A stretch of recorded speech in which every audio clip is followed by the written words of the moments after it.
Որոշումը ինչպես կայացրեցիք մասնակցության հայտ ներկայացնել Գրեմի եւ ինչ ստեղծագործություններ ներկայացված։ Որոշումը կայացվեց մի քանի ամիս անց, արդեն դիմելուց, որովհետեւ ես այդպես ասում եմ, մի 20 տարի առաջ պլանավորել էի, որ ես 25-26 թվին պիտի դիմեմ Գրեմի։ Եվ հիմա այդ գրառումները պատահական են նորը հայտնաբերեցի ինձ մոտ ու չգիտեմ ինչի այդ ժամանակահատվածն էի իմ համար ֆիքսել, չգիտեմ ինչի։ Եվ հասկացա ոնց որ sense մի օր արթնացա եւ հասկանում էի որ հիմա ժամանակն է, այ հիմա, ոչ թե վաղը, ոչ թե երեկ, այլ հենց այսօր։ Ու բնականաբար դիմեցի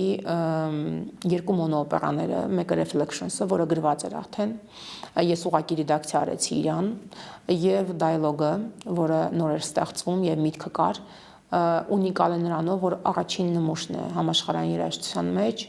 որպես մոնոօպերա գրված բարիտոնի համար։ Երբևիցե դա չէր արել ոչ մի կոմպոզիտոր, եւ ես շատ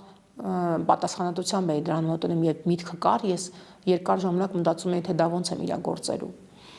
Հետո հրաժարվել եմ տեքստից, ամբողջովին երկու օպերաների մեջ էր եւ աշխատել եմ հնչյուններով, որոնք մեր Այբուբենի հնչյուններն են,